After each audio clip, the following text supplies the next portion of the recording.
Bienvenidos viajeros del tiempo y del mito, a un nuevo relato susurrado desde las sombras del pasado. Hoy, en los susurros del silencio, te invitamos a desentrañar una historia que ha sido ocultada bajo capas de polvo y misterio. La de los caballeros teutones, guerreros santos cuya fe y acero forjaron imperios y cuya caída aún resuena en los ecos de la historia. ¿Alguna vez has sentido el peso de un secreto que no puedes descifrar? ¿Has imaginado fortalezas de piedra alzándose en tierras salvajes, custodiando verdades que el tiempo quiso enterrar? Si tu alma anhela respuestas a los enigmas de los siglos oscuros, quédate con nosotros. Esta travesía te llevará desde los desiertos de Tierra Santa hasta los fríos bosques del Báltico, donde la cruz blanca brillaba como un faro en la tormenta. Antes de comenzar, si sientes que las historias olvidadas merecen ser escuchadas, suscríbete a los susurros del silencio y únete a quienes buscan la verdad bajo la superficie. Así que respira profundo, cierra los ojos y prepárate para un viaje donde la fe, el poder y el misterio se entrelazan en un relato que cambiará cómo ves el pasado. Bienvenidos viajeros del tiempo y del mito, a un nuevo relato susurrado desde las sombras del pasado. Hoy, en los susurros del silencio, te invitamos a desentrañar una historia que ha sido ocultada bajo capas de polvo y misterio. La de los caballeros teutones, guerreros santos cuya fe y acero forjaron imperios y cuya caída aún resuena en los ecos de la historia. ¿Alguna vez has sentido el peso de un secreto que no puedes descifrar? ¿Has imaginado fortalezas de piedra alzándose en tierras salvajes, custodiando verdades que el tiempo quiso enterrar? Si tu alma anhela respuestas a los enigmas de los siglos oscuros, quédate con nosotros. Esta travesía te llevará desde los desiertos ardientes de Tierra Santa hasta los fríos bosques del Báltico, donde la cruz blanca brillaba como un faro en la tormenta. Antes de comenzar, si sientes que las historias olvidadas merecen ser escuchadas, suscríbete a los susurros del silencio y únete a quienes buscan la verdad bajo la superficie. Así que respira profundo, cierra los ojos y prepárate para un viaje donde la fe, el poder y el misterio se entrelazan en un relato que cambiará cómo ves el pasado. Imagina por un momento el año 1198. El sol abrasa las murallas de Acre, una ciudad costera en Tierra Santa, donde el polvo y la sangre se mezclan en el aire. Las cruzadas han desgarrado el mundo conocido, y Jerusalén, la ciudad sagrada, es un sueño que se desvanece en manos de los ejércitos sarracenos. Los peregrinos cristianos, agotados, heridos y a menudo moribundos, llegan a las costas de Acre buscando refugio, pero encuentran caos. Hospitales improvisados rebosan de lamentos y el olor a enfermedad impregna las calles estrechas. Es aquí, en este crisol de fe y desesperación, donde comienza la historia de los caballeros teutones. Pero ¿cómo nace una orden sagrada en medio de tanto sufrimiento? ¿Qué fuerza impulsa a hombres comunes a jurar su vida a un ideal que parece imposible? Quédate, porque esta historia no es solo sobre caballeros o cruzadas, sino sobre los secretos que forjaron un legado que aún susurra en las sombras. No eran caballeros al principio, ¿sabes? No, los fundadores de esta orden no blandían espadas ni montaban corceles adornados con cruces. Eran mercaderes, hombres de origen alemán, humildes pero devotos, que habían cruzado mares y desiertos para servir a Dios en Tierra Santa. En Acre, estos hombres, movidos por la compasión, fundaron un hospital de campaña para atender a los peregrinos y soldados heridos.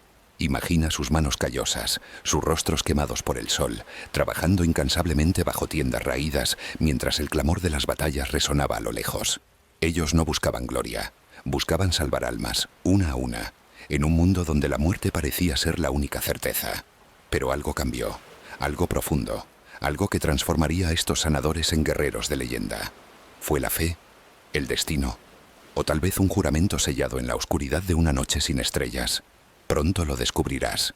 En el año 1190, la Tercera Cruzada estaba en su apogeo. Ricardo Corazón de León y sus ejércitos luchaban por recuperar Jerusalén, pero el camino estaba sembrado de sangre. En medio de este torbellino, los mercaderes alemanes de Acre recibieron una bendición inesperada. El Papa Celestino III reconoció su hospital como una orden religiosa, la Orden del Hospital de Santa María de los Teutones en Jerusalén. ¿Te imaginas el peso de ese momento? Un grupo de hombres comunes, sin linaje noble, sin riquezas, ahora eran los elegidos para llevar una misión divina. Pero no era suficiente curar cuerpos. Pronto el destino les pediría empuñar el acero. Porque en Tierra Santa la fe no solo se vivía en la oración, sino en la lucha. Y estos hombres, estos teutones, estaban a punto de convertirse en algo más grande de lo que jamás imaginaron.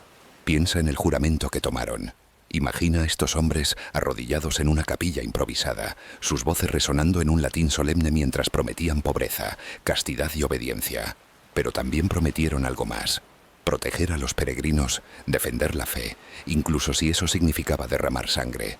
¿Alguna vez has sentido el fuego de un propósito que trasciende tu propia vida? Ese fuego ardía en sus corazones, pero también los ataba a un camino peligroso. Porque ser un caballero teutón no era solo un título. Era un pacto con Dios, con la guerra y con secretos que solo los iniciados podían comprender. Sus túnicas blancas, adornadas con una cruz negra, comenzaron a aparecer en los campos de batalla, y su presencia no pasaba desapercibida. Los sarracenos los temían, los cruzados los respetaban, y los peregrinos los veían como ángeles guardianes. Pero ¿qué secretos guardaban bajo esas túnicas? ¿Qué verdades escondían en sus corazones? La orden creció rápidamente.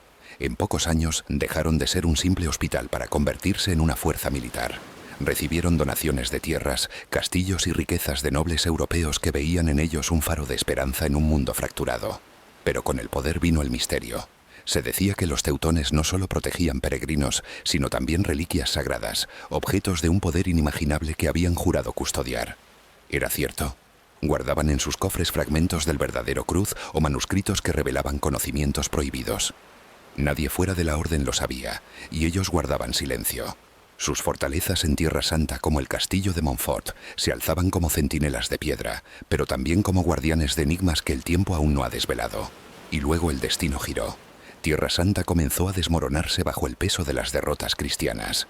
Acre, la ciudad que los vio nacer, cayó en 1291, y los teutones, como muchos otros, se vieron obligados a huir.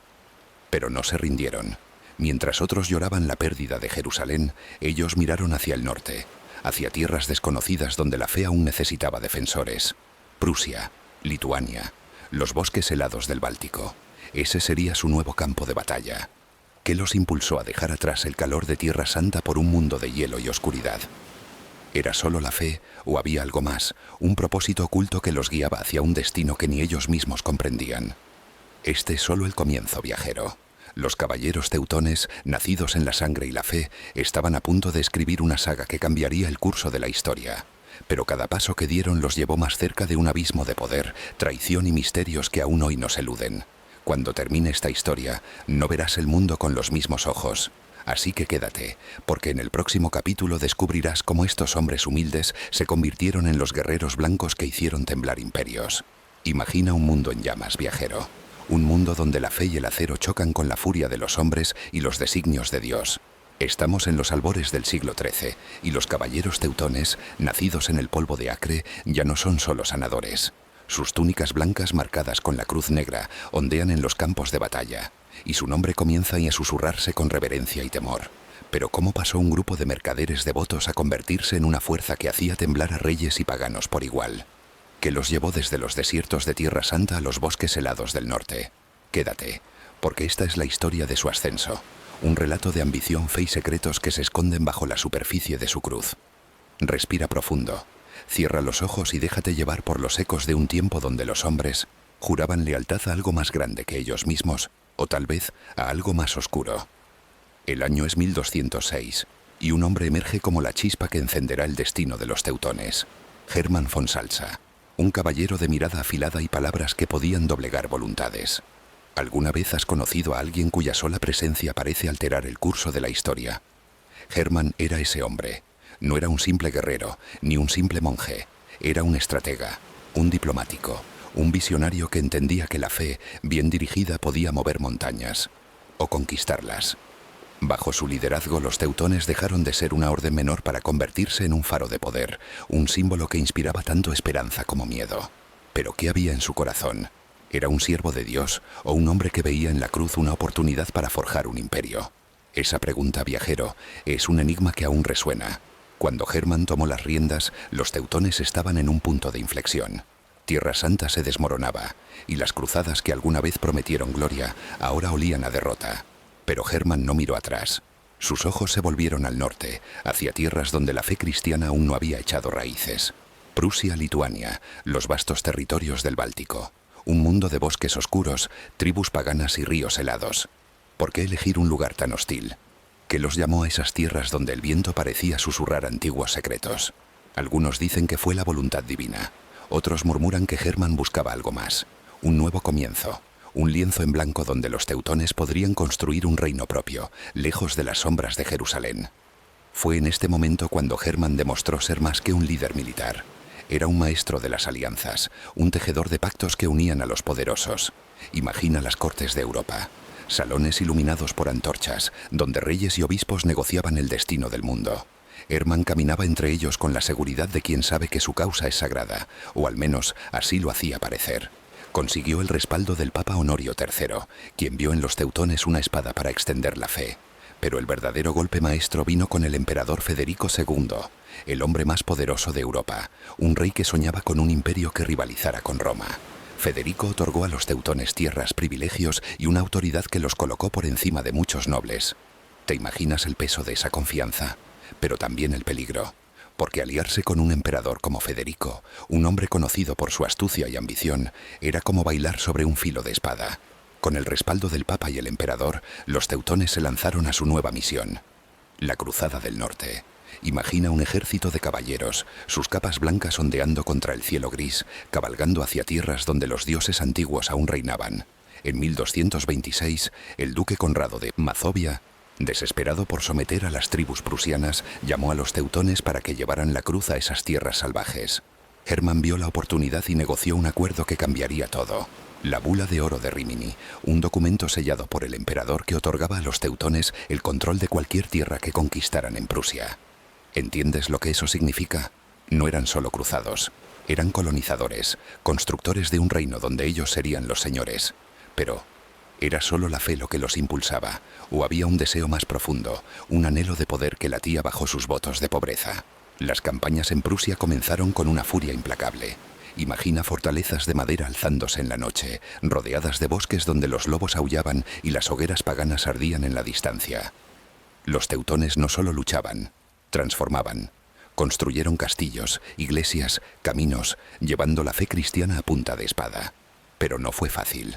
Las tribus prusianas, fieras y devotas a sus dioses de trueno y roble, resistían con una ferocidad que hacía temblar incluso a los caballeros más valientes. Cada batalla era un choque de mundos. El acero contra el hueso, la cruz contra el martillo. Y en medio de la sangre, los teutones comenzaron a forjar un estado teocrático, un dominio donde la fe era ley y la cruz negra era el símbolo supremo. Pero ¿qué precio pagaron por esa conquista? ¿Qué secretos guardaban en sus fortalezas recién construidas? Hermann von Salza no solo era un guerrero, era un arquitecto de sueños. Bajo su mando, los teutones establecieron un código de disciplina que los distinguía de otras órdenes. Imagina a estos hombres jurando pobreza, pero rodeados de tierras y riquezas, jurando obediencia, pero actuando como reyes. Su vida era un equilibrio entre la humildad monástica y la arrogancia de los conquistadores. Se dice que sus ceremonias, celebradas en capillas iluminadas por velas, estaban llenas de símbolos: cruces, estrellas, figuras geométricas talladas en piedra. ¿Eran solo rituales de fe o escondían algo más? Algunos susurraban que los teutones habían traído consigo conocimientos de Tierra Santa, secretos aprendidos en los desiertos que les daban una ventaja sobre sus enemigos. ¿Qué verdad yacía en esas sombras? Nadie fuera de la orden lo sabía, y ellos no hablaban. El ascenso de los teutones no fue solo militar, fue económico, político, espiritual. Controlaban rutas comerciales, recaudaban tributos, y sus castillos se convirtieron en centros de poder. Pero con el poder vino la envidia. Reyes, obispos y otras órdenes cruzadas comenzaron a mirar con recelo a estos guerreros blancos que parecían responder solo ante Dios y ante Hermann. ¿Era él un santo, un estratega o un hombre que jugaba un juego peligroso con el destino? Su habilidad para navegar entre el Papa, el emperador y los nobles locales lo convirtió en una figura casi mítica, pero también en un 100% blanco. Porque en un mundo donde la fe y el poder se entrelazaban, nadie permanecía intocable por mucho tiempo. Y así, los caballeros teutones se alzaron, no como meros cruzados, sino como arquitectos de un nuevo orden. Sus fortalezas en Prusia eran más que piedra. Eran un desafío al mundo, un grito de que la cruz negra había llegado para quedarse. Pero cada castillo construido, cada tierra conquistada, llevaba consigo una pregunta. ¿Hasta dónde los llevaría su ambición? ¿Qué secretos guardaban en sus corazones, en sus cofres, en las sombras de sus capillas? Esta es solo la chispa de su saga, viajero, porque lo que viene después es un torbellino de conquistas, traiciones y misterios que harán que te preguntes si estos hombres eran realmente siervos de Dios, o si perseguían algo mucho más profundo. algo que aún espera ser desvelado.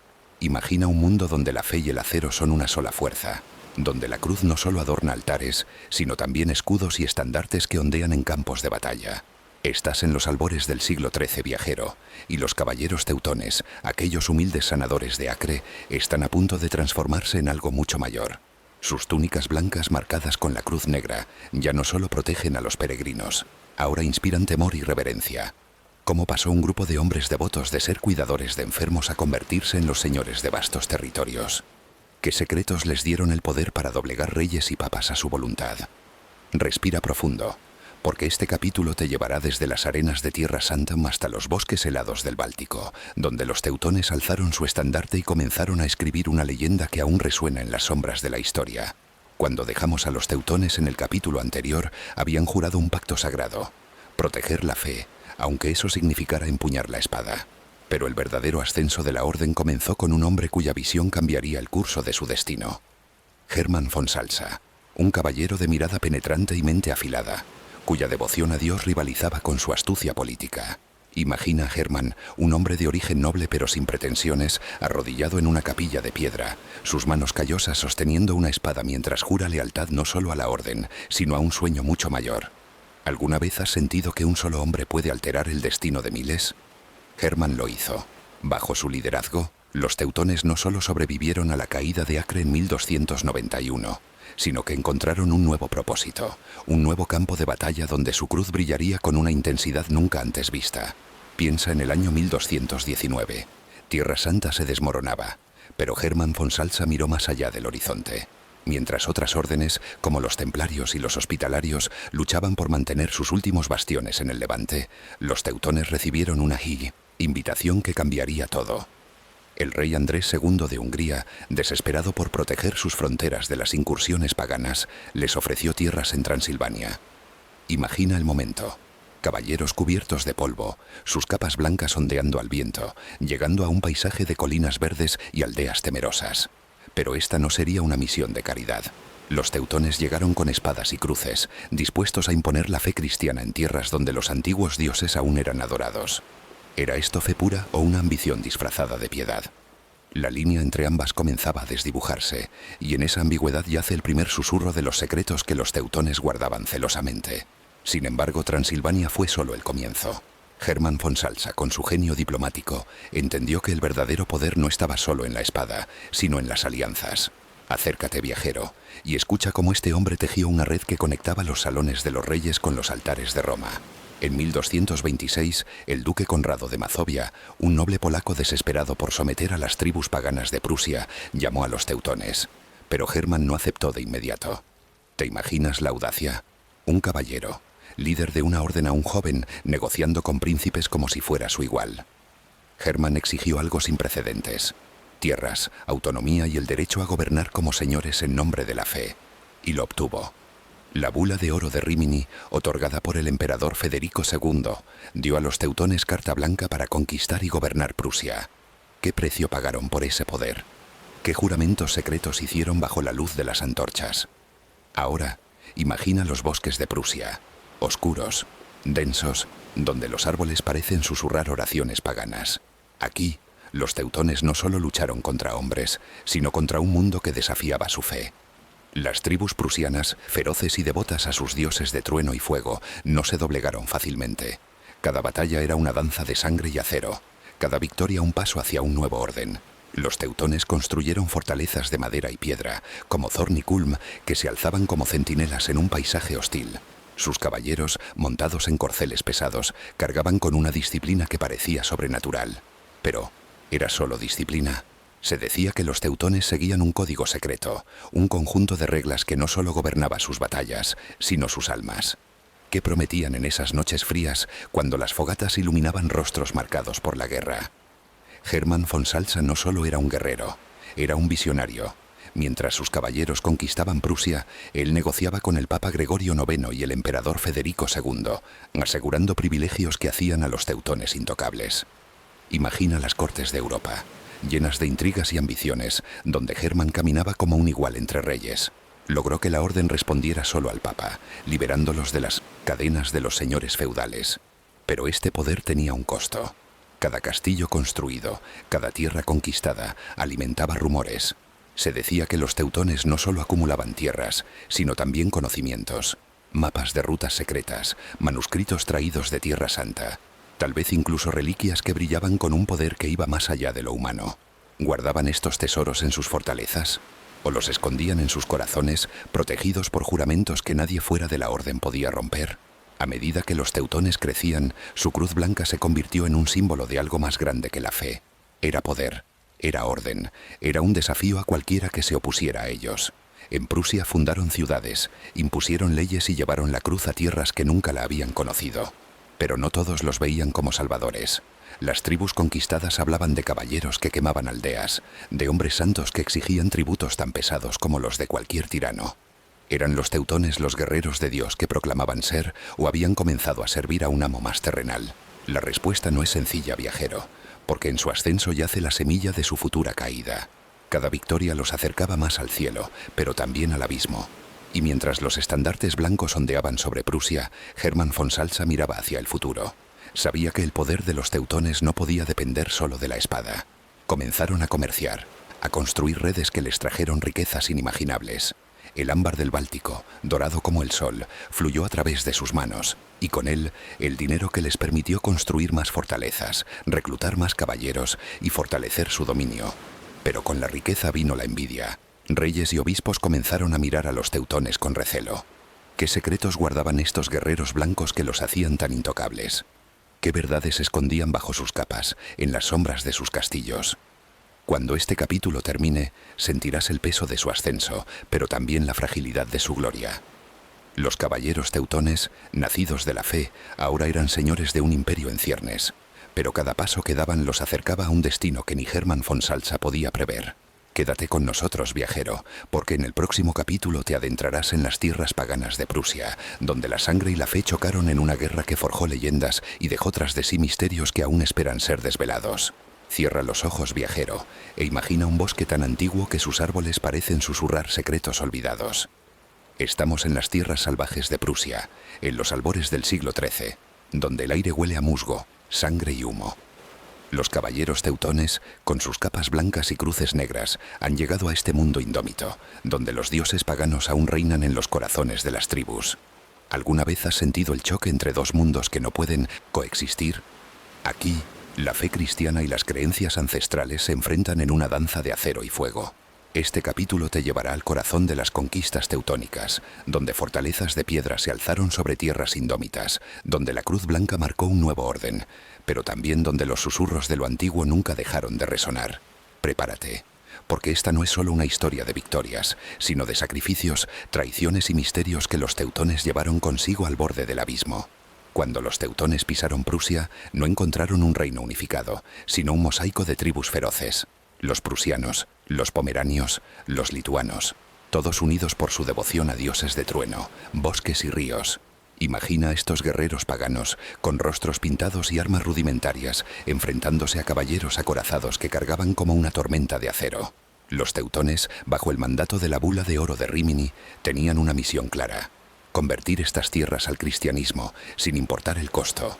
Pero si era solo la fe lo que los impulsaba, o había algo más, un deseo de poder, de tierras, de secretos que estas tierras paganas podían ocultar. Mientras las hogueras ardían en la noche, los caballeros se arrodillaban en oración, pero sus espadas nunca estaban lejos. Cada conquista era un paso hacia la gloria, pero también un paso hacia un destino que nadie podía prever. Piensa en el año 1227. Los teutones, liderados por Hermann von Salza y sus sucesores, comenzaron su campaña en Prusia con una determinación que parecía sobrenatural. Sus fortalezas como Zorn y Kulm surgieron de la nada, construidas con madera y piedra en medio de bosques hostiles. Imagina el sonido de los martillos resonando, el crujir de los árboles talados, mientras los caballeros transformaban el paisaje. Estas no eran simples fortificaciones. Eran símbolos de un nuevo orden, un desafío a los dioses paganos que aún reinaban en los altares de piedra escondidos en los claros. Pero las tribus prusianas no se rindieron fácilmente. Cada emboscada, cada flecha disparada desde la oscuridad era un recordatorio de que esta tierra no se doblegaría sin lucha. ¿Te has preguntado alguna vez qué se siente al enfrentarte a un enemigo que defiende no solo su hogar, sino su alma? Las batallas en Prusia eran brutales, viajero. Los teutones, con sus armaduras pesadas y sus tácticas disciplinadas, avanzaban como un muro de acero. Sus cargas a caballo hacían temblar la tierra, y sus espadas cortaban con la precisión de hombres que creían tener a Dios de su lado. Pero los prusianos eran astutos. Conocían cada sendero, cada pantano. En los bosques donde la luz apenas penetraba, los caballeros se enfrentaban a enemigos que parecían fundirse con las sombras. Se contaban historias de caballeros que desaparecían en la noche, sus cuerpos nunca encontrados, como si la tierra misma los hubiera reclamado. Y sin embargo, los teutones seguían avanzando, construyendo más fortalezas, bautizando a los vencidos, quemando los altares paganos. Pero, ¿era esto conversión o conquista? ¿Era fe o dominio? La respuesta no es clara, y en esa ambigüedad yace el misterio que los teutones llevaron consigo. Una de las claves de su éxito fue su organización. Los teutones no solo luchaban, construían. Cada fortaleza era un centro de poder, un lugar donde la fe cristiana se imponía con mano dura. Imagina las murallas de Marienwerder alzándose sobre el río Vístula, sus torres vigilando un paisaje que aún resistía. Dentro de estas fortalezas, los caballeros vivían según un código estricto. Oración al amanecer, entrenamiento al mediodía y vigilia en la noche. Pero también se susurraba sobre rituales secretos, ceremonias a puertas cerradas donde los iniciados juraban proteger no solo la fe, sino algo más. Reliquias traídas de Tierra Santa, conocimientos que los paganos temían. Nadie fuera de la orden lo sabía, y los teutones eran maestros del silencio. Sus fortalezas no solo guardaban soldados, guardaban secretos que el mundo exterior solo podía imaginar. Pero no todo era gloria. Las conquistas teutónicas dejaron un rastro de sangre y resentimiento. Las tribus prusianas, una vez libres, ahora vivían bajo el yugo de la cruz. Los caballeros exigían tributos, tierras y lealtad, y aquellos que se resistían enfrentaban el fuego y la espada. Imagina aldeas en llamas, niños huyendo al bosque, mientras los caballeros, con sus capas blancas manchadas de ceniza, proclamaban la victoria en nombre de Dios. ¿Era esto lo que los fundadores de Acre habían imaginado? ¿O habían perdido el camino, seducidos por el poder que ahora ostentaban? Los prusianos comenzaron a ver a los teutones no como salvadores, sino como invasores, y en los corazones de los vencidos comenzaron a germinar las semillas de la rebelión. Aún así, los teutones no se detuvieron. En los años siguientes, extendieron su dominio hacia Lituania, una tierra aún más indómita, donde los lituanos, fieros y devotos a sus dioses, desafiaban a los caballeros con una resistencia implacable. Las batallas en Lituania eran aún más crueles, con inviernos que congelaban la sangre y emboscadas que diezmaban a los ejércitos teutónicos. Pero los caballeros seguían adelante, impulsados por una fe que parecía inquebrantable. O quizás, viajero, impulsados por algo más. Se decía que en los bosques lituanos los teutones buscaban algo. Un altar pagano, un artefacto antiguo, un secreto que los antiguos sacerdotes habían escondido. ¿Era verdad? ¿O eran solo rumores alimentados por el miedo y la desconfianza? Lo que sí es cierto es que cada victoria los acercaba más a un poder que no podían controlar. Y mientras las fortalezas crecían, también lo hacían las tensiones. Los reyes vecinos, como los de Polonia, comenzaron a mirar con recelo a estos caballeros que gobernaban como señores. Los Keimum, teutones con su autonomía otorgada por el Papa y el Emperador, no respondían a nadie más que a sí mismos. Pero, ¿a quién servían realmente? ¿A Dios? ¿A sus propios deseos? Las alianzas que Hermann von Salza había forjado comenzaban a fracturarse, y los rumores de traiciones empezaban a circular. En los salones de las fortalezas, los caballeros se reunían en secreto, susurrando planes que nadie más podía escuchar. ¿Qué prometían en esas reuniones? ¿Qué juramentos hacían bajo la luz de las velas? Cuando este capítulo termine, sentirás el peso de sus conquistas, pero también la fragilidad de su dominio. Los caballeros teutones habían transformado Prusia, pero a un costo que aún no podían comprender. Sus fortalezas eran imponentes, sus victorias legendarias, pero en las sombras de los bosques, los antiguos dioses aún susurraban.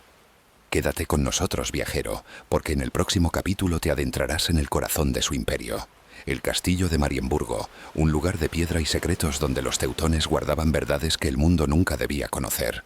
Imagina un castillo tan imponente que su sola presencia silencia los vientos del Báltico. Sus murallas de ladrillo rojo se alzan como un desafío al tiempo. Sus torres vigilan un horizonte de bosques y ríos, y sus sombras ocultan secretos que solo los iniciados pueden comprender. Estamos en el siglo XIV, viajero, y te encuentras frente a Marienburgo, el corazón del imperio de los caballeros teutones. Esta no es solo una fortaleza, es un santuario, un enigma, un lugar donde la fe y el poder se funden en un misterio que aún resuena en las piedras. ¿Alguna vez has sentido que un lugar guarda más de lo que muestra? Que sus muros susurran verdades que el mundo ha olvidado. Quédate, porque este capítulo te llevará al interior de Marienburgo, donde los teutones no solo gobernaban tierras, sino también secretos que desafían la imaginación. Prepárate para adentrarte en un laberinto de piedra, fe y ambición, donde cada sala oculta un fragmento de un legado que el tiempo no ha podido borrar. Marienburgo, o Malbork, como lo llaman algunos, no comenzó como el coloso que hoy conocemos. En el año 1274, los teutones pusieron la primera piedra en un terreno pantanoso a orillas del río Nogat, en Prusia. Imagina el esfuerzo. Caballeros y siervos trabajando bajo un cielo gris, transportando ladrillos a través de caminos embarrados, mientras el viento llevaba ecos de las batallas recientes. Pero este no era un castillo común. Los teutones, con su visión de orden y dominio, diseñaron Marienburgo como el centro de su mundo, un lugar que sería fortaleza, monasterio y palacio a la vez. Sus murallas, gruesas como el orgullo de un caballero, podían resistir cualquier asedio. Sus torres, altas como la fe que los impulsaba, parecían tocar el cielo. ¿Pero qué escondían dentro? ¿Qué secretos guardaban en las entrañas de esta fortaleza que parecía más un templo que una simple construcción militar? Camina conmigo, viajero, a través de las puertas de Marienburgo. El aire es frío, incluso en verano, y el eco de tus pasos resuena en los corredores de piedra. La fortaleza está dividida en tres partes: el castillo alto, el castillo medio y el castillo bajo, cada uno con su propósito, cada uno con sus misterios. El castillo alto, el corazón espiritual, es donde los caballeros se reunían para orar. Imagina una capilla de techos abovedados, iluminada por vitrales que proyectan cruces de luz sobre el suelo. Aquí, los teutones, con sus capas blancas, se arrodillaban ante un altar dedicado a la Virgen María, su patrona. Pero las oraciones no eran lo único que resonaba en estas paredes. Se decía que en las noches sin luna, los caballeros celebraban rituales secretos, ceremonias donde juraban proteger no solo la fe, sino algo más. Reliquias, manuscritos, tal vez conocimientos traídos de Tierra Santa que el mundo exterior no debía conocer. ¿Era cierto? ¿O eran solo rumores alimentados por el miedo y la envidia? El castillo medio, en cambio, era el centro del poder. Aquí, el gran maestre, el líder supremo de la orden, gobernaba con mano firme.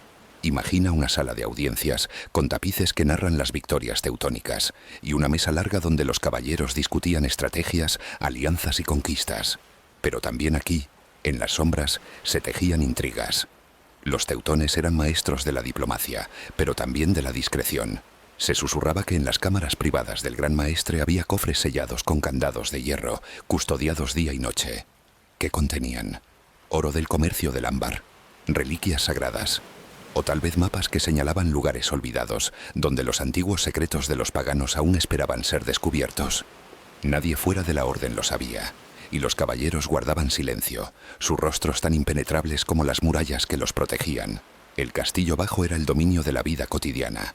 Establos, herrerías, cocinas donde el aroma del pan recién horneado se mezclaba con el olor del acero pulido. Pero incluso aquí, en los lugares más humildes, había misterios. Los teutones construyeron túneles subterráneos, pasadizos que serpenteaban bajo la fortaleza, conectando cámaras ocultas con salidas secretas al río. Imagina un corredor oscuro, iluminado solo por antorchas, donde los pasos de un caballero resuenan como un latido. ¿Para qué servían estos túneles? ¿Para escapar en caso de asedio? ¿O para esconder algo que no debía ser encontrado? Los rumores hablaban de cámaras selladas, de altares paganos destruidos pero preservados, de artefactos que los teutones habían jurado proteger o destruir. ¿Qué verdad yace enterrada bajo Marienburgo? Ese es un secreto que los caballeros se llevaron a la tumba. Marienburgo no era solo una fortaleza, era un símbolo. Su sola existencia proclamaba el poder de los teutones, un mensaje a reyes, obispos y enemigos. Aquí reinamos, aquí mandamos. Pero ese poder venía con un precio. Los caballeros vivían según un código estricto: oración, disciplina, sacrificio. Cada día comenzaba con cánticos en latín. Cada noche terminaba con vigilias silenciosas. ¿Pero qué juraban en esas vigilias? ¿Qué promesas hacían cuando nadie más escuchaba? Se decía que los teutones no solo protegían la fe, sino también conocimientos prohibidos. Textos alquímicos, mapas de rutas olvidadas, incluso reliquias que podían cambiar el destino de la cristiandad. ¿Era esto fe o ambición disfrazada de piedad? La línea entre ambas se volvía cada vez más difusa, y en esa ambigüedad yace el corazón del misterio teutónico. Pero Marienburgo también era un imán para la envidia. Los reyes de Polonia y los duques lituanos miraban la fortaleza con recelo, sabiendo que los teutones no respondían a nadie más que al papa. Los comerciantes que dependían del comercio del ámbar controlado por la orden murmuraban sobre tributos injustos, y en los pueblos cercanos, los antiguos prusianos, ahora sometidos, contaban historias de caballeros que no solo conquistaban tierras, sino almas. ¿Eran los teutones los defensores de la fe que proclamaban ser, o se habían convertido en señores de un imperio que servían a sus propios intereses? Imagina las noches en Marienburgo, cuando las antorchas parpadeaban y los caballeros se reunían en secreto. ¿Qué planes trazaban? ¿Qué verdades ocultaban tras sus votos de silencio? Y sin embargo, Marienburgo era más que un castillo. Era un sueño hecho piedra. Los teutones lo construyeron para durar eternamente, un testimonio de su fe y su poder. Pero incluso las fortalezas más fuertes tienen grietas. Mientras los caballeros oraban en sus capillas y planeaban en sus salas, las tensiones crecían fuera de las murallas. Los enemigos se multiplicaban, las alianzas se debilitaban y los susurros de traición comenzaban a circular. ¿Sabían los teutones que su gloria estaba construida sobre cimientos frágiles? ¿O creían en su orgullo que Marienburgo los protegería para siempre? Cuando este capítulo termine, sentirás el peso de Marienburgo, no solo como una fortaleza, sino como un enigma vivo. Los caballeros teutones habían creado un imperio, pero también un laberinto de secretos que los ataba al destino. Quédate con nosotros, viajero, porque en el próximo capítulo exploraremos las alianzas y enemistades que moldearon el mundo de los teutones, un mundo donde la fe y la traición caminaban de la mano, y donde los susurros de Marienburgo aún ocultan verdades que podrían cambiarlo todo. Imagina un tablero de ajedrez donde las piezas no son de madera, sino de reyes, papas y caballeros, y cada movimiento puede desatar una guerra o forjar un imperio. Estamos en el siglo XIII, viajero, en un mundo donde los salones de los palacios resuenan con promesas susurradas y traiciones ocultas. Los caballeros teutones, con sus capas blancas y cruces negras, no solo luchan en campos de batalla, también navegan un mar de intrigas, donde la fe y el poder se entrelazan como hilos de una tela frágil. ¿Alguna vez has sentido que las palabras pueden ser más peligrosas que las espadas? ¿Que un pacto sellado con una sonrisa puede esconder una daga? Quédate, porque este capítulo te llevará a las cortes de Europa, donde los teutones jugaron un juego de alianzas y enemistades que moldeó su destino y dejó tras de sí un rastro de secretos que aún espera ser desvelado. Cuando los teutones comenzaron su ascenso, liderados por la astucia de Hermann von Salza, no solo conquistaron tierras, conquistaron voluntades. Hermann, con su mirada que parecía atravesar almas, sabía que el poder de la orden dependía de algo más que fortalezas y ejércitos. Imagina una corte en Sicilia, en el año 1226, donde el emperador Federico II, un hombre tan brillante como controvertido, recibe a Hermann. El emperador, conocido por su intelecto y su desafío al papado, vio en los teutones no solo guerreros, sino aliados que podían extender su influencia. Con un gesto de su mano, Federico otorgó la bula de oro de Rímini, un documento que dio a los teutones autonomía en Prusia. Pero ¿qué precio pagaron por esa libertad? ¿Qué promesas susurraron en los salones iluminados por antorchas? Mientras las velas parpadeaban, Hermann inclinaba la cabeza, pero sus ojos nunca dejaban de calcular. El papado, por su parte, era otro aliado crucial. Imagina al Papa Gregorio IX, en Roma, redactando bulas que bendecían las campañas teutónicas contra los paganos. Los teutones respondían solo al Papa, un privilegio que los hacía intocables ante los reyes terrenales. Pero este favor venía con un costo. Los caballeros debían ser la espada de la Iglesia, llevando la cruz a tierras indómitas. Sin embargo, ¿era la fe su único guía o había ambiciones más terrenales en sus corazones? En las cartas selladas con cera que viajaban entre Roma y Marienburgo, se hablaba de cruzadas y reliquias, pero también de tierras y tributos. ¿Qué secretos compartían los teutones con el Papa? ¿Qué juramentos hacían en las sombras de las catedrales? La respuesta yace enterrada en archivos que el tiempo ha cubierto de polvo. Pero no todas las cortes recibían a los teutones con los brazos abiertos. En Polonia, el duque Conrado de Mazovia, quien los había invitado a Prusia, comenzó a mirar con recelo a estos caballeros que ahora gobernaban como señores. Imagina una reunión en un castillo polaco, en el año 1230, donde los nobles murmuran mientras los teutones, con sus capas blancas, entran con la arrogancia de quienes saben que no responden a nadie. Conrado les había dado tierras para luchar contra los prusianos paganos, pero no esperaba que los caballeros construyeran un imperio.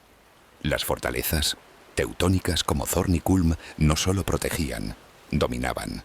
Los tributos que exigían a los aldeanos, los caminos que controlaban, todo hablaba de un poder que crecía sin freno. ¿Era esto lo que Conrado había imaginado? ¿O había desatado una fuerza que escapaba a su control? Más al este, los príncipes rusos de Nóvgorod también observaban a los teutones con desconfianza. En el año 1242, la orden se enfrentaría a ellos en la batalla del lago Peipus, un choque que exploraremos más adelante. Pero incluso antes de esa batalla, las tensiones crecían. Los teutones, con su cruzada en el Báltico, amenazaban las rutas comerciales de los rusos y sus aliados. Imagina un mercado en Nóvgorod, donde los mercaderes susurran sobre caballeros que exigen tributos por el ámbar y el comercio. Los príncipes rusos, devotos ortodoxos, veían a los teutones no como hermanos cristianos, sino como invasores codiciosos. ¿Qué pensaban los caballeros al mirar hacia el este? ¿Veían tierras para conquistar o temían un enemigo que podía igualar su fuerza?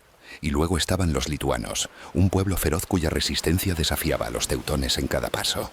Los lituanos, aún paganos, no solo luchaban por su tierra, sino por sus dioses.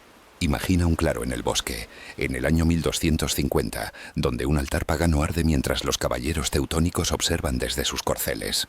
Los lituanos no se doblegaban, y sus emboscadas en los bosques hacían temblar incluso a los caballeros más valientes. Pero los teutones no retrocedían. Sus alianzas con el papado les daban legitimidad, sus fortalezas les daban fuerza, y su disciplina les daba esperanza. Sin embargo, cada victoria en Lituania los alejaba más de sus aliados polacos, quienes comenzaban a ver a los caballeros como una amenaza.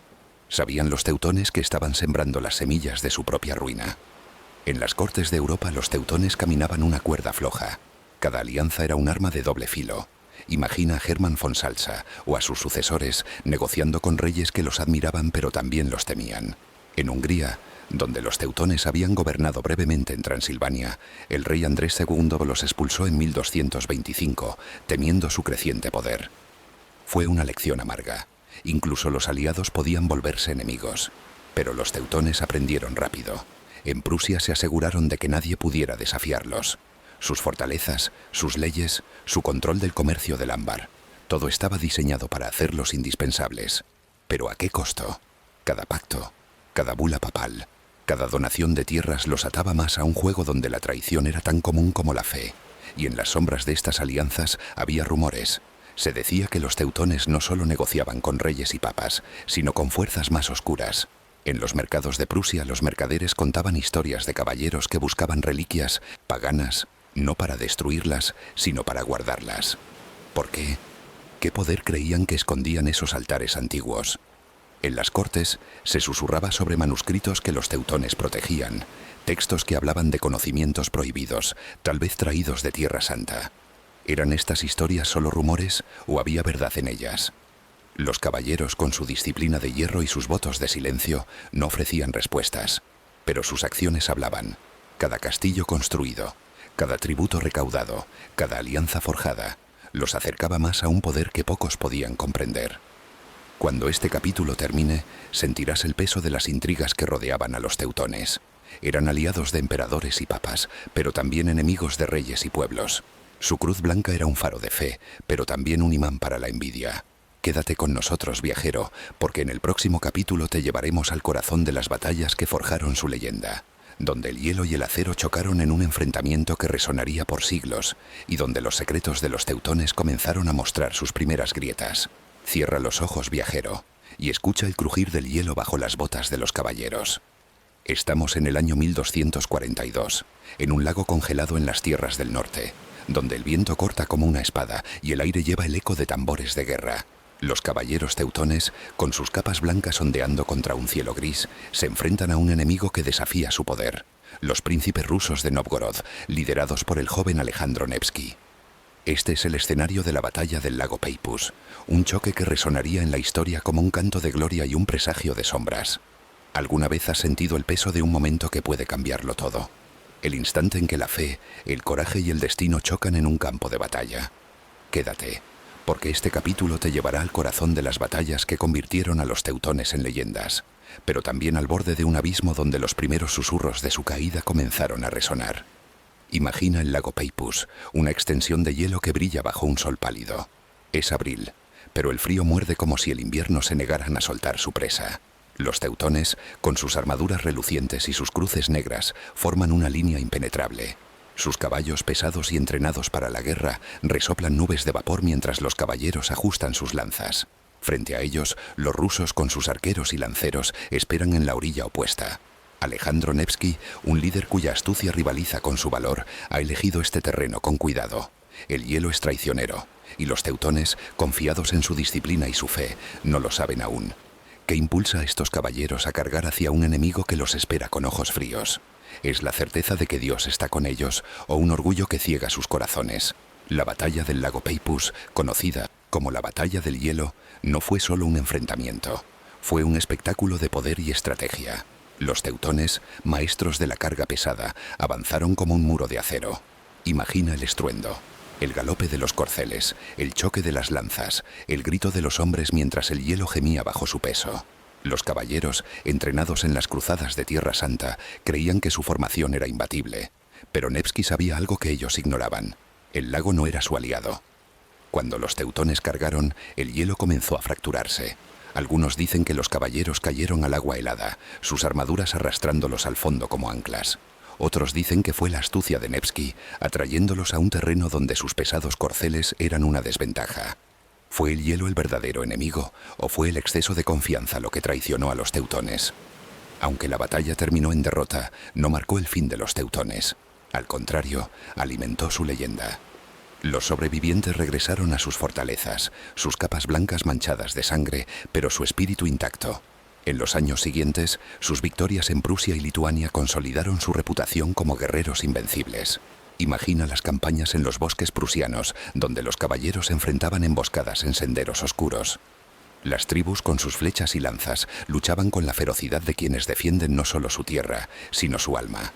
Pero los teutones, con su disciplina de hierro, construían fortalezas tras cada victoria. Marienwerder, Elbing, Königsberg. Cada castillo era un testimonio de su poder, pero también un recordatorio de las vidas que se perdían en el camino. ¿Cuántos caballeros cayeron en esos bosques, sus nombres olvidados, sus cruces negras enterradas bajo la nieve? Pero no todas las batallas eran contra enemigos externos. En las tierras conquistadas, los teutones enfrentaban la resistencia de los vencidos. Imagina un pueblo prusiano, sus casas de madera aún humeando tras una incursión. Los caballeros, con sus capas blancas, exigían tributos y conversiones. Pero los prusianos, aunque bautizados, susurraban oraciones a sus antiguos dioses en la oscuridad. Las rebeliones estallaban como chispas en un bosque seco. En el año 1260, una gran insurrección sacudió Prusia, liderada por jefes tribales que se negaban a doblegarse. Los teutones, con sus espadas y sus cruces, aplastaron la revuelta, pero a un costo terrible.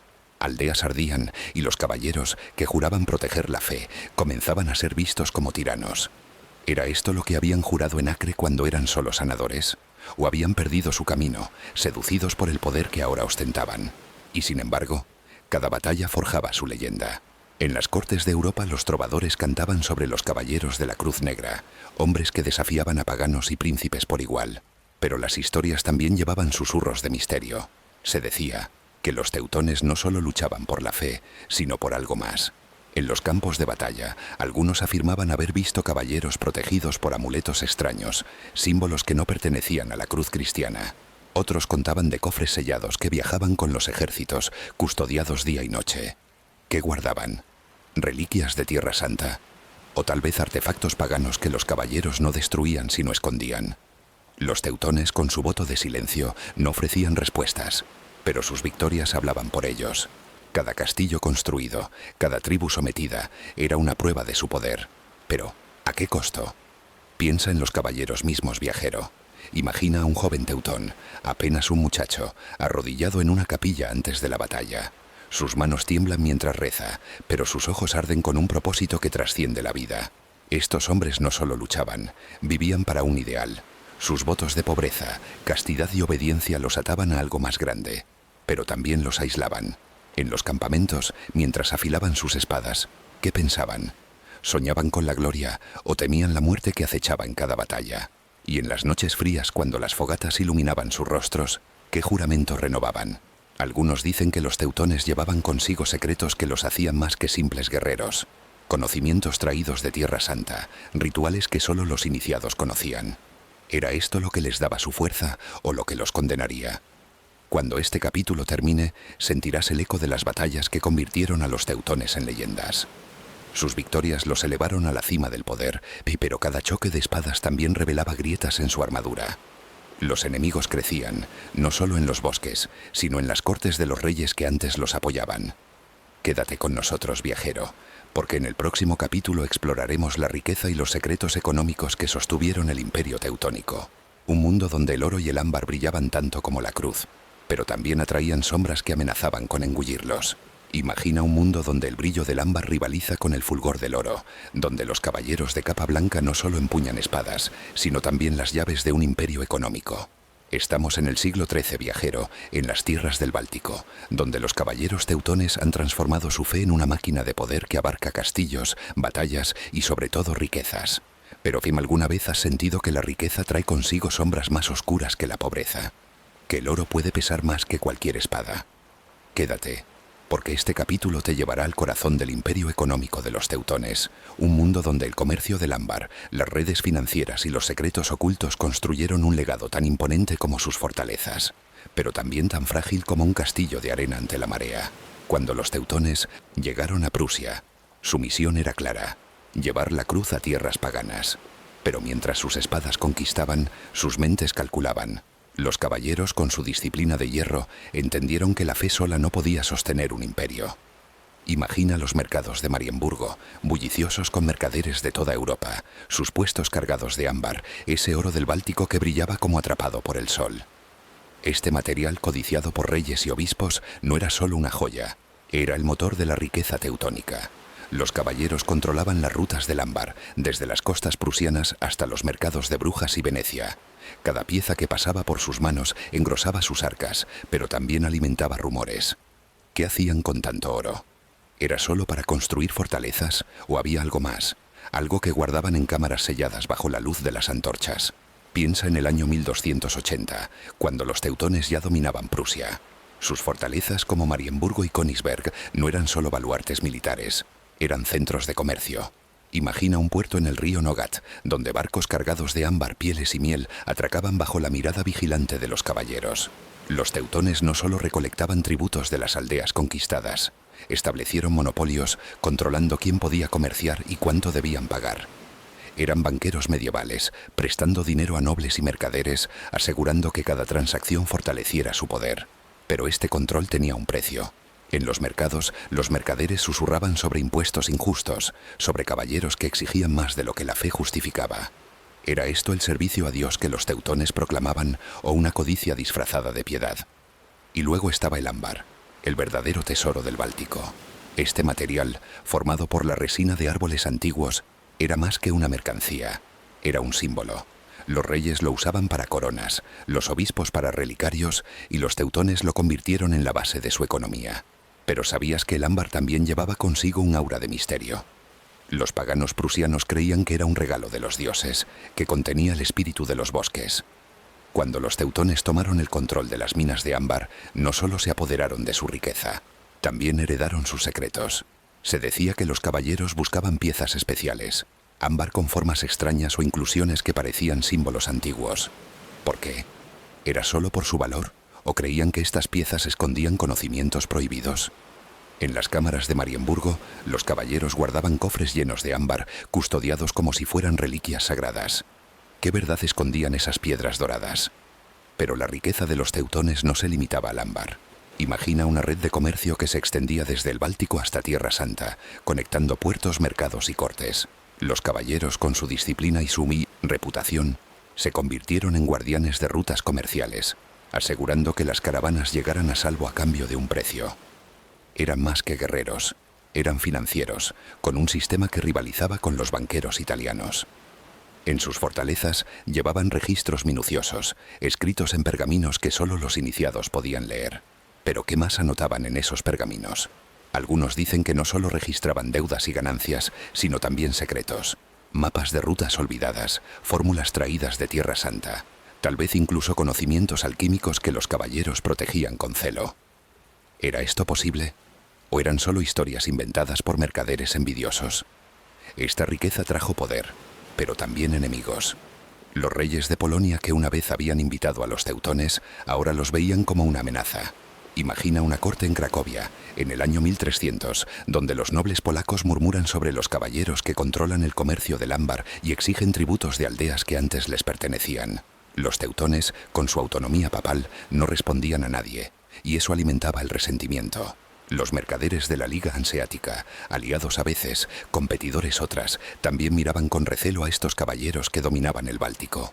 Y en las aldeas prusianas, los campesinos aplastados por los tributos comenzaban a susurrar sobre rebelión. Sabían los teutones que su riqueza los estaba aislando, o creían que su poder era inexpugnable, protegido por la cruz y la espada. Y luego estaban los rumores. Viajero, esos susurros que nunca dejaban de seguir a los teutones. En los mercados se hablaba de cámaras ocultas en Marienburgo, donde los caballeros guardaban no solo oro, sino objetos que desafiaban la comprensión. Algunos decían que habían traído reliquias de Tierra Santa, fragmentos de la verdadera cruz, pergaminos con escrituras olvidadas. Otros más audaces afirmaban que los teutones estudiaban textos prohibidos, quizás incluso fórmulas alquímicas que prometían transformar el plomo en oro o desvelar secretos del universo. ¿Era esto verdad o solo el eco de la envidia? Los caballeros con su voto de silencio no ofrecían respuestas, pero sus fortalezas, llenas de túneles y cámaras selladas, alimentaban la imaginación de quienes las veían desde fuera. Imagina a un caballero teutón, en la quietud de la noche, revisando un pergamino en una cámara iluminada por una sola vela. Su capa blanca está doblada a un lado, su rostro marcado por años de batallas. ¿Qué lee? ¿Cifras de comercio o algo más? ¿Qué juramentos lo atan a esos secretos? Los teutones eran más que banqueros. Eran guardianes de un conocimiento que, según algunos, iba más allá de lo permitido por la Iglesia. En sus reuniones secretas hablaban solo de oro o de verdades que podían cambiar el mundo.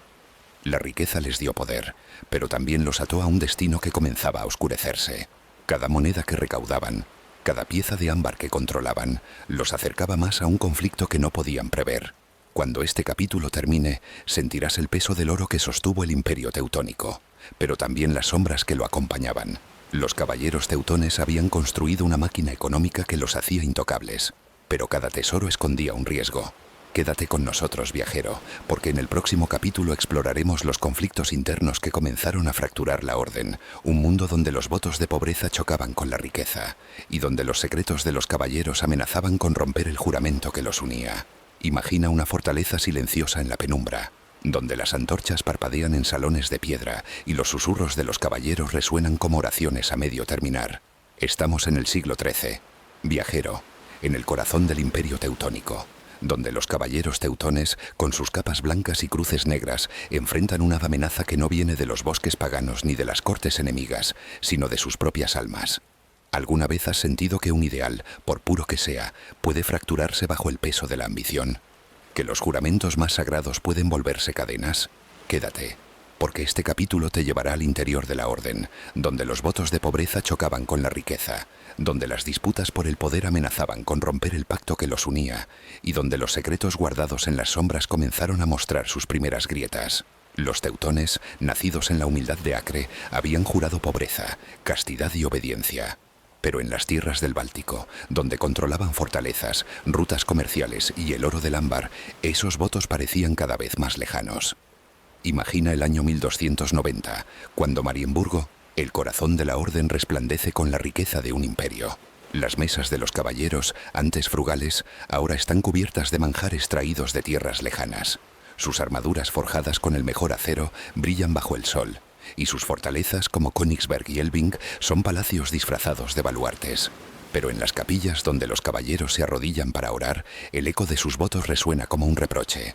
¿Cómo podían jurar pobreza mientras gobernaban como señores? ¿Cómo podían prometer obediencia cuando su poder desafiaba a reyes? Esta contradicción no pasaba desapercibida dentro de la orden.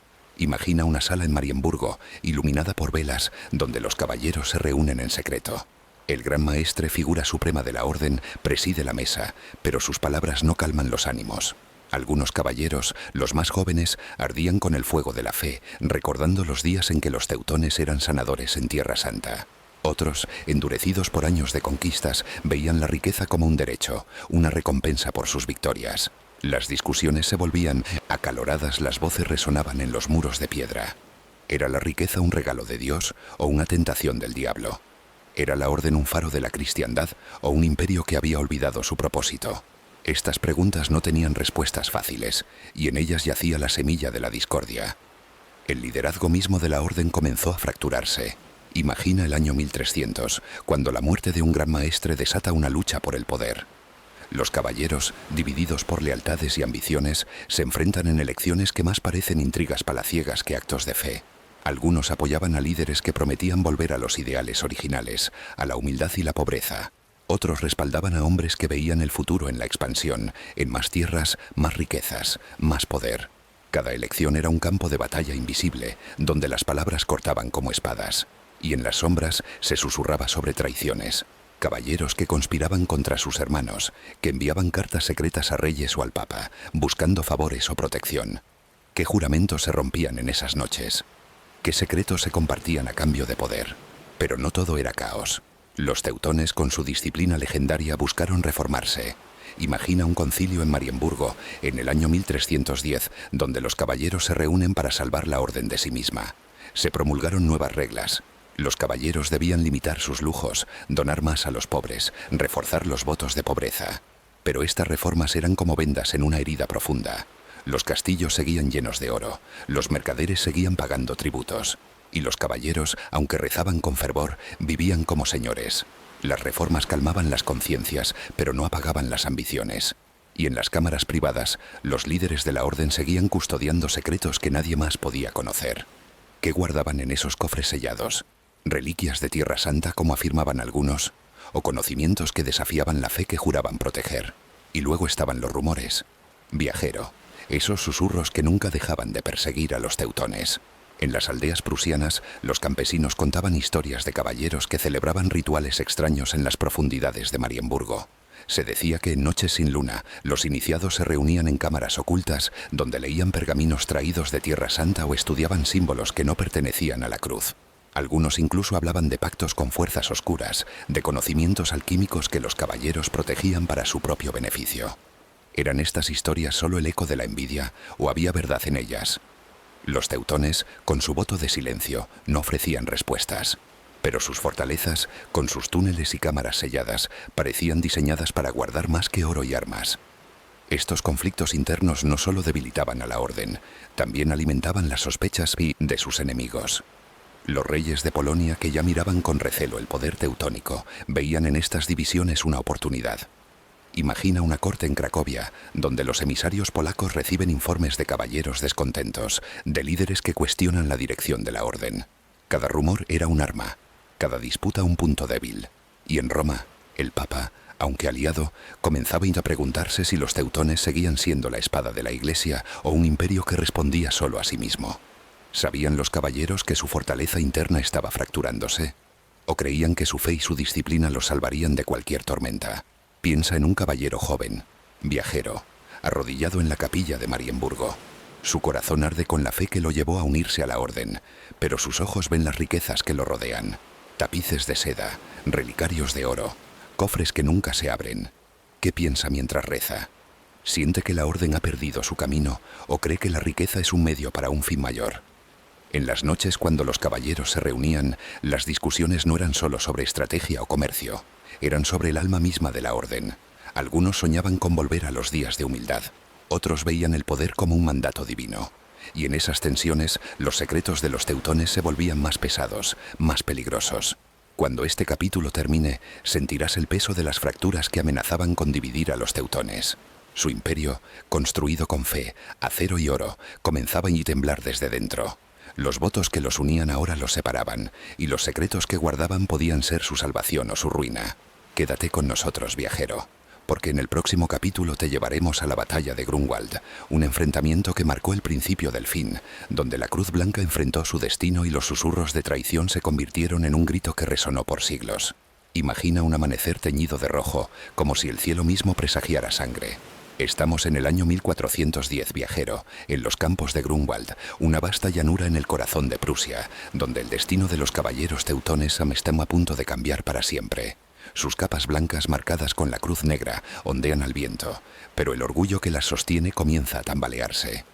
Frente a ellos, un ejército colosal, la alianza polaco-lituana, unida bajo el rey Ladislao II Jagellón y el gran duque Vitautas.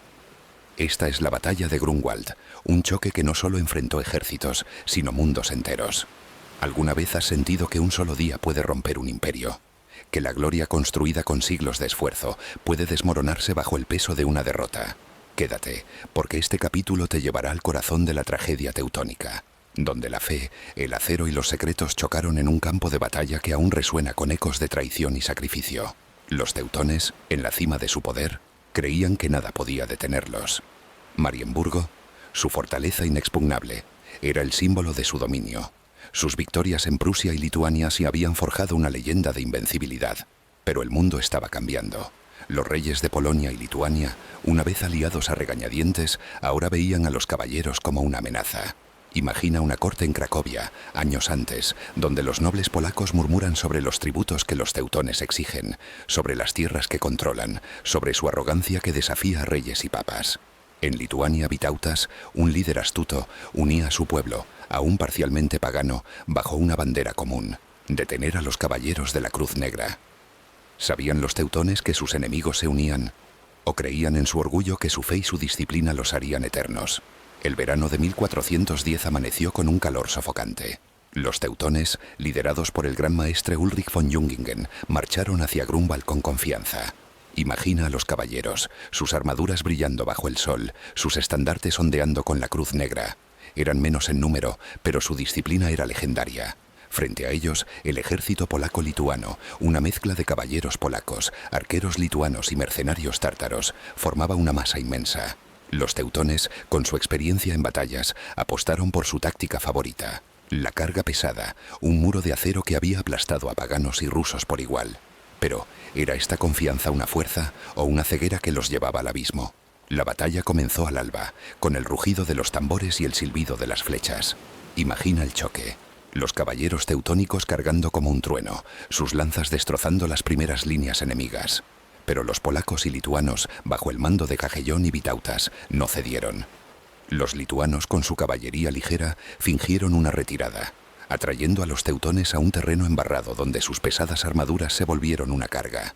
¿Te imaginas el momento en que un caballero, atrapado en el fango, siente el peso de su propia gloria?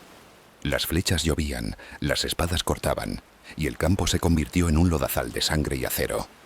Los teutones luchaban con la furia de quienes creían que Dios estaba con ellos, pero el número y la estrategia de sus enemigos comenzaban a inclinar la balanza. El gran maestre Ulrich von Jungingen, en el centro de la batalla, era una figura imponente. Imagina su capa blanca, ahora manchada de polvo y sangre, mientras grita órdenes a sus caballeros. Pero incluso él, un líder curtido, no pudo prever lo que vendría.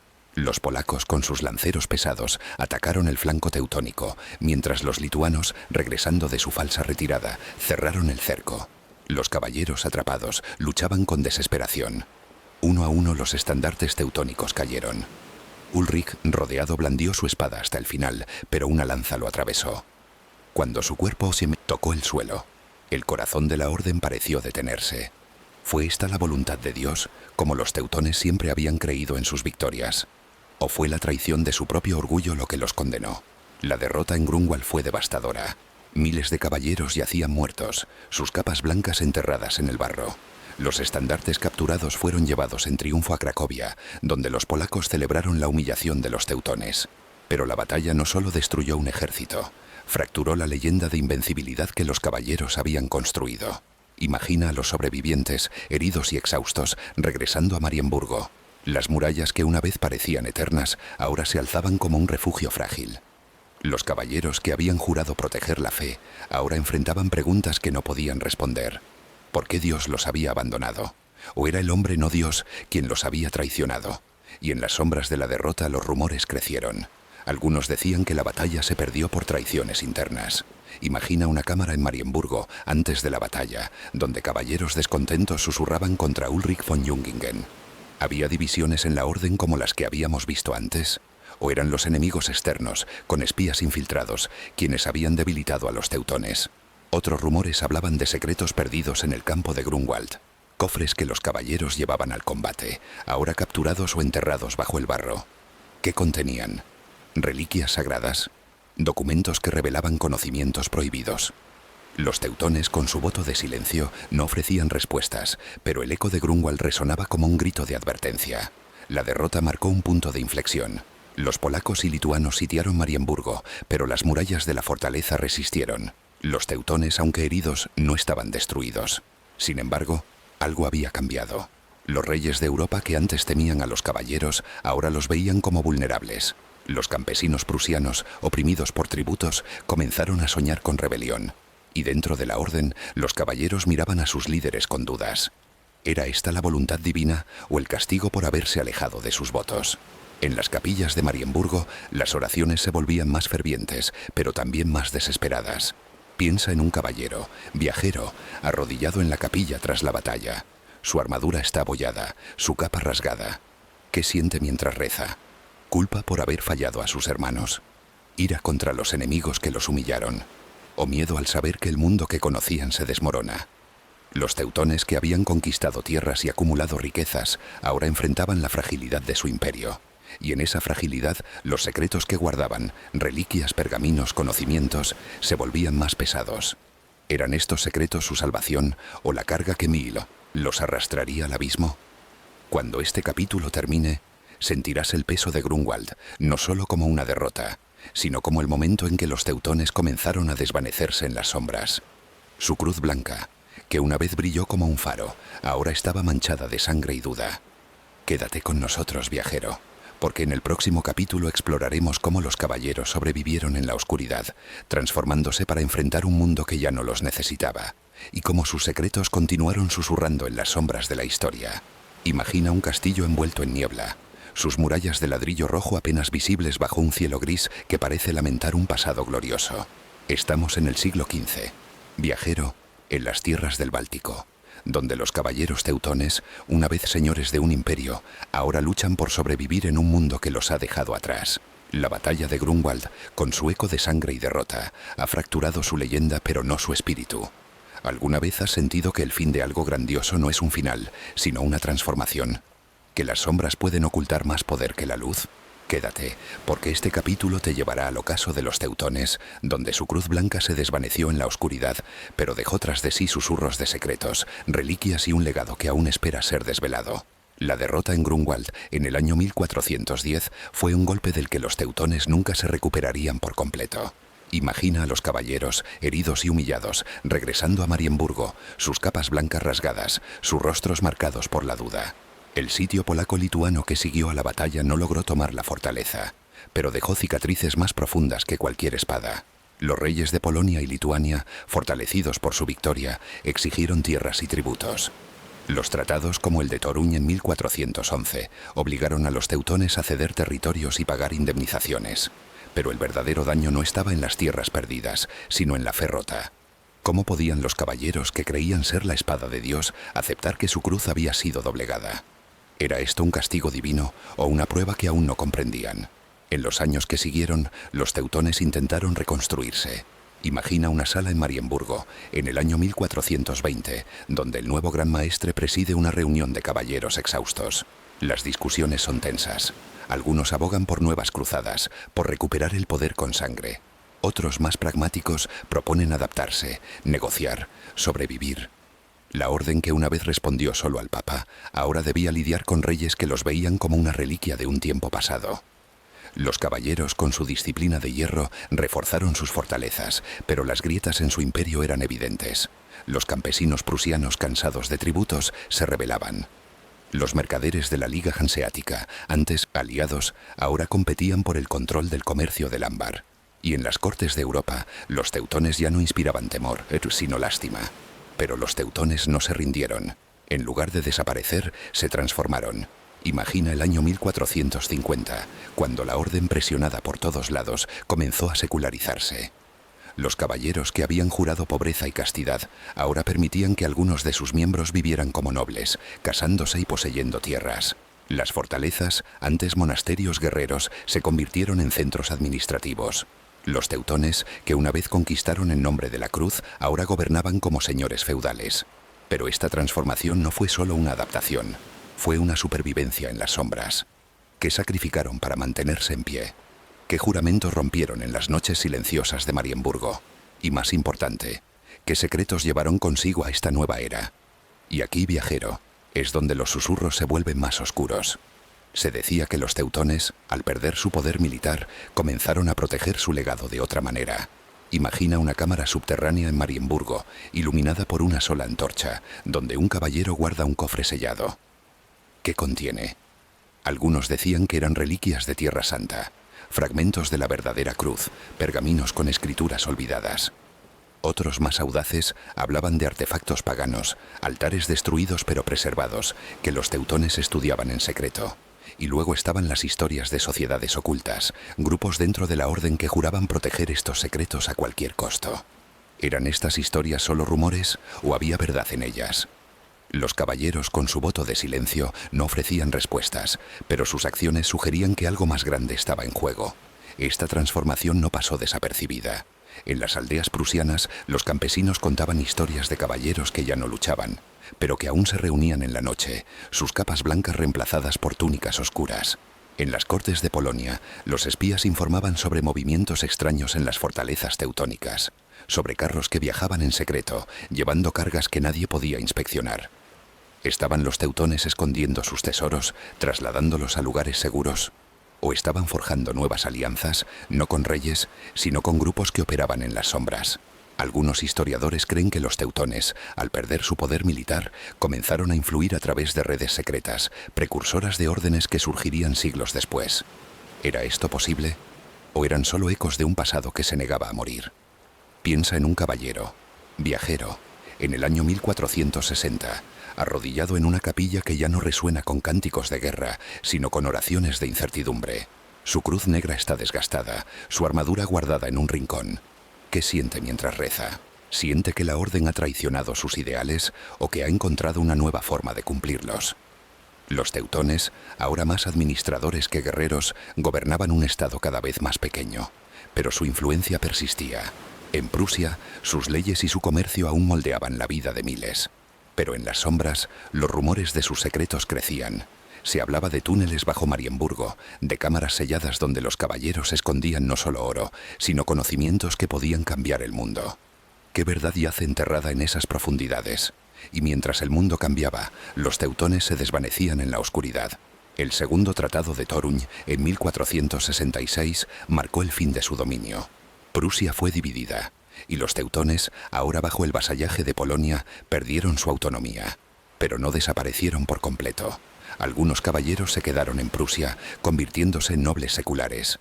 Otros, según las leyendas, llevaron sus secretos a otros lugares. Castillos olvidados, monasterios remotos, incluso tierras más allá del mar. ¿Qué llevaron consigo? ¿Reliquias? ¿Pergaminos? ¿O algo más? Algo que el mundo aún no está listo para conocer. Los teutones, aunque derrotados, dejaron un legado que no podía ser destruido tan fácilmente. Cuando este capítulo termine, sentirás el peso de un imperio que se desmoronó, pero también la sombra de un legado que se niega a desvanecerse. Los caballeros teutones, una vez señores de la Cruz Blanca, ahora sobrevivían en las grietas de la historia, custodiando secretos que el tiempo no ha podido desvelar. Quédate con nosotros, viajero, porque en el próximo capítulo exploraremos cómo el eco de los teutones resonó en la historia moderna, desde el Renacimiento hasta los mitos que inspiraron, y cómo sus secretos aún susurran en el mundo que conocemos hoy. Imagina un mundo donde los ecos de un pasado olvidado resuenan en los salones del poder, en los libros de los eruditos y en los símbolos que aún inspiran temor y reverencia. Estamos en los siglos posteriores al declive de los caballeros teutones, viajero, pero su cruz negra no ha desaparecido. Se ha transformado infiltrándose en la historia como un susurro que se niega a callar. ¿Alguna vez has sentido que las sombras de los siglos pasados aún moldean el presente? ¿Que un ideal, aunque roto, puede vivir en mitos y memorias? Quédate, porque este capítulo te llevará desde el ocaso de los teutones hasta los tiempos modernos, explorando cómo su legado se entrelazó con el Renacimiento, la Reforma y hasta los oscuros mitos del siglo XX, dejando preguntas que aún vibran en el aire. ¿Qué secretos llevaron consigo y cómo siguen susurrando en nuestro mundo? Cuando los teutones cayeron en Grunwald en el año 1410 y perdieron su autonomía en el segundo tratado de Toruń en 1466, muchos creyeron que su historia había terminado. Pero los caballeros, aunque despojados de su imperio, no se desvanecieron por completo. Imagina un castillo en Prusia, ahora bajo el dominio polaco, donde los últimos caballeros teutónicos, vestidos no con armaduras sino con túnicas de nobles, administran tierras y leyes. Su orden secularizada sobrevivió como una sombra de lo que fue, pero su influencia no se detuvo en las fronteras del Báltico. Los teutones, con su disciplina y su mística, dejaron una marca que resonaría en los siglos venideros, como un eco que se niega a apagarse. En el Renacimiento, los ideales de los teutones encontraron un nuevo eco. Imaginas a un erudito en el año 1500, en una biblioteca iluminada por velas, estudiando pergaminos que hablan de una orden que combinaba fe, guerra y conocimiento. Los teutones, con su red de comercio y sus fortalezas, inspiraron a los pensadores de la época, que veían en ellos un modelo de organización y poder. Sus castillos, como Marienburgo, se convirtieron en símbolos de una era en que la fe y la ambición caminaban juntas. Pero también había rumores, viajero, de manuscritos que los teutones habían escondido. Textos traídos de Tierra Santa, quizás incluso conocimientos alquímicos o mapas de rutas olvidadas. Llegaron estos documentos a manos de los humanistas del Renacimiento. Influenciaron sus ideas sobre el mundo. Algunos creen que las bibliotecas de los Medici o los archivos de los Habsburgo guardaban ecos de los secretos teutónicos, pero nadie lo sabe con certeza. Y luego vino la Reforma, un torbellino que sacudió Europa en el siglo XVI. Imaginan a Martín Lutero, en el año 1517 clavando sus tesis en la puerta de una iglesia. En Prusia, el último gran maestre teutónico, Alberto de Hohenzollern, tomó una decisión que cambió la historia. En 1525 secularizó por completo la orden, convirtiendo el Estado teutónico en el Ducado de Prusia, el primer Estado protestante del mundo. ¿Te imaginas el peso de ese momento? Una orden que había jurado lealtad al Papa ahora abrazaba la Reforma, rompiendo con siglos de tradición. Pero ¿fue esto una traición o una forma de preservar el legado teutónico en un mundo que ya no necesitaba cruzadas? La Cruz Negra, aunque despojada de su poder militar, seguía siendo un símbolo, uno que inspiraría a los prusianos en su nueva identidad. Pero el legado de los teutones no siempre fue luminoso. En el siglo XX, sus símbolos y su mística fueron apropiados por fuerzas oscuras. Imagina el año 1933 en Alemania, donde el régimen nazi buscaba raíces para su ideología.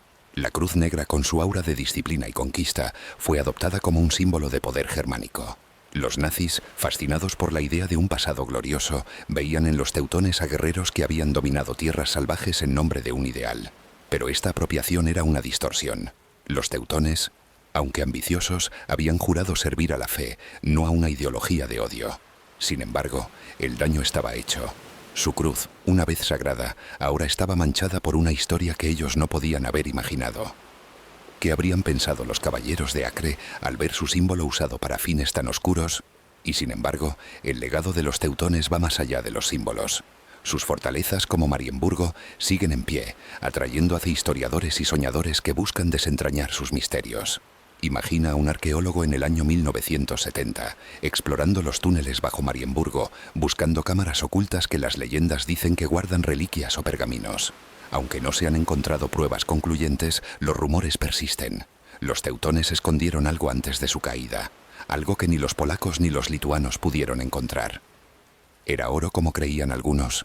¿Reliquias de Tierra Santa como susurraban otros? ¿O conocimientos que, según las historias más audaces, podían cambiar el destino del mundo? Los túneles oscuros y silenciosos no ofrecen respuestas, pero alimentan la imaginación. En la cultura moderna, los teutones viven en los márgenes, en libros, películas y juegos que evocan su mística. Imagina una novela histórica, escrita en el año 1990, que narra las cruzadas bálticas con un aire de misterio. O un videojuego en el año 2000, donde la Cruz Negra aparece como un símbolo de poder enigmático.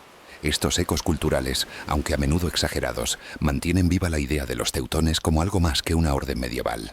Son un recordatorio de que la fe, el poder y los secretos pueden trascender los siglos, susurrando a quienes están dispuestos a escuchar. Piensa en el impacto de los teutones, viajero. Su disciplina inspiró órdenes militares posteriores, su comercio ayudó a formar la economía del Báltico, y sus fortalezas son un testimonio de un mundo que ya no existe. Pero también dejaron preguntas sin respuesta. ¿Qué escondieron en las profundidades de Marienburgo? ¿Qué juramentos hicieron en las noches silenciosas cuando el mundo los olvidaba? Algunos creen que sus secretos sobrevivieron en sociedades ocultas, en órdenes que heredaron su conocimiento sin llevar su nombre.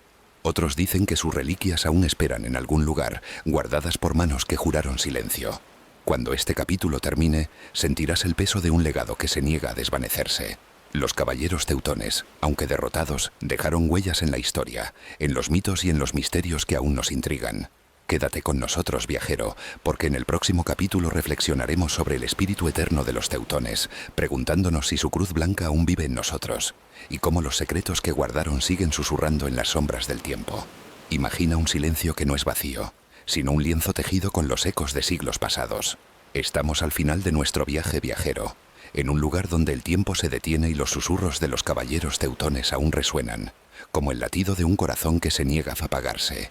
Su cruz negra, que una vez brilló en campos de batalla y fortalezas, ahora vive en las sombras de la historia, pero su espíritu permanece. ¿Alguna vez has sentido que el pasado te habla, que las historias de hombres y mujeres que vivieron hace siglos aún tienen algo que enseñarte? Que sus luchas, sus juramentos, sus secretos son un espejo de lo que aún llevamos dentro. Quédate, porque este capítulo es una meditación sobre el legado eterno de los teutones, una reflexión sobre la fe, el poder y los misterios que nos unen a ellos, y una invitación a seguir buscando las verdades que el tiempo no ha podido enterrar. Piensa en los teutones, viajero. Hace más de 700 años, un grupo de mercaderes en Acre juró sanar a los peregrinos, pero el destino los transformó en guerreros, banqueros, señores de un imperio. Sus capas blancas marcadas con la cruz negra fueron un faro en los siglos oscuros del medievo, pero también una carga. Desde los desiertos de Tierra Santa hasta los bosques helados del Báltico, llevaron la fe con una espada en la mano. Construyeron fortalezas que desafiaban al cielo y acumularon riquezas que despertaron envidias. Pero también guardaron secretos, reliquias, pergaminos, quizás conocimientos que el mundo no estaba listo para comprender. ¿Qué los impulsaba? ¿Era la fe pura, un fuego que ardía en sus corazones? ¿O era la ambición, un susurro que los tentaba a buscar más poder, más tierras, más misterios? Su historia, desde los orígenes humildes hasta la caída en Grunwald, es un tapiz de luz y sombra, de gloria y tragedia. Ahora, imagina un caballero teutón, el último de su linaje, en el año 1466, tras el segundo tratado de Toruń. Su armadura está guardada, su capa blanca doblada en un arcón. Está solo en una capilla de Marienburgo, donde las velas parpadean y el eco de las oraciones pasadas aún resuena. ¿Qué piensa mientras mira la cruz negra en el altar? ¿Siente que la orden traicionó sus votos o que cumplió un propósito mayor? Los teutones, derrotados en el campo de batalla, sobrevivieron en las sombras, transformándose en nobles, en administradores, en guardianes de un legado que no podían abandonar. ¿Pero qué dejaron atrás? ¿Qué escondieron en los túneles de Marienburgo, en los cofres sellados, en los juramentos que solo los iniciados conocían? Sus secretos, como el ámbar que controlaban, brillan con una luz que aún no hemos descifrado. Y ese legado viajero no se detuvo en el medievo. Los teutones influyeron en el Renacimiento, con sus fortalezas y su disciplina inspirando a los constructores de un mundo nuevo. En la Reforma, su transformación en el Ducado de Prusia marcó el nacimiento del primer Estado protestante. Incluso en el siglo 1920, su cruz negra fue apropiada por ideologías oscuras, un recordatorio de cómo los símbolos pueden ser retorcidos. Pero más allá de las distorsiones, los teutones nos dejaron algo más profundo. Una pregunta. ¿Qué significa jurar lealtad a un ideal? ¿Qué significa sacrificar todo por una causa, solo para ver cómo el mundo la olvida o la malinterpreta? Sus fortalezas aún están en pie, sus historias aún se cuentan y sus secretos aún nos llaman desde las sombras. Piensa en ti mismo, viajero. ¿No hay algo de los teutones en tu propia búsqueda? Ellos creyeron en algo más grande que ellos mismos. Una fe, un propósito. Un misterio que los impulsaba a seguir adelante, incluso cuando el mundo se volvía en su contra. ¿Nos sentimos todos en algún momento ese fuego? La necesidad de encontrar respuestas, de desenterrar verdades que el tiempo ha ocultado. Los teutones, con sus victorias y sus derrotas, nos enseñan que la gloria es efímera, pero el espíritu perdura. Sus castillos, como Marienburgo, son más que piedra. Son un recordatorio de que la historia no es solo un relato del pasado, sino un espejo de lo que somos. ¿Qué secretos buscas tú? ¿Qué cruz llevas en tu corazón, invisible pero pesada? Y mientras reflexionas, imagina las cámaras ocultas de Marienburgo, selladas hace siglos. ¿Qué yace allí? Reliquias de Tierra Santa, como algunos creían. Pergaminos que hablaban de conocimientos prohibidos. O simplemente el eco de los juramentos que los caballeros hicieron, promesas que aún resuenan en el viento. Los teutones nos dejaron un legado de preguntas, viajero, y esas preguntas son un regalo. Nos invitan a mirar más allá de lo visible, a escuchar los susurros del pasado, a buscar las verdades que el mundo ha olvidado. Su cruz negra, aunque desvaída, sigue siendo un símbolo de algo eterno. La lucha por un ideal, la carga de los secretos, la esperanza de que incluso en la derrota algo perdura. Así que aquí, al final de nuestro viaje, te invito a cerrar los ojos y escuchar. Escucha el viento que atraviesa los bosques del Báltico, el crujir de las piedras en Marienburgo, el eco de las oraciones de hombres que juraron darlo todo. Los caballeros teutones no solo fueron guerreros, fueron soñadores, guardianes, pecadores y santos. Su historia no termina con su caída, porque sus ecos viven en nosotros. Y si sientes que estos susurros del pasado merecen ser escuchados, que las historias olvidadas deben ser desenterradas, únete a nosotros en los susurros del silencio. Suscríbete, viajero, y forma parte de esta comunidad que busca las verdades que el tiempo ha escondido. Porque como los teutones, creemos que los secretos del pasado aún tienen mucho que enseñarnos. Cuando este capítulo termine, no verás el mundo con los mismos ojos. Los teutones, con su fe, su acero y sus enigmas, te han llevado por un camino de luz y sombra, de gloria y pérdida. Pero su historia no es solo suya, es nuestra. Cada castillo que construyeron, cada batalla que libraron, cada secreto que guardaron, es un recordatorio de que el pasado no está muerto, sino vivo en los susurros que aún resuenan.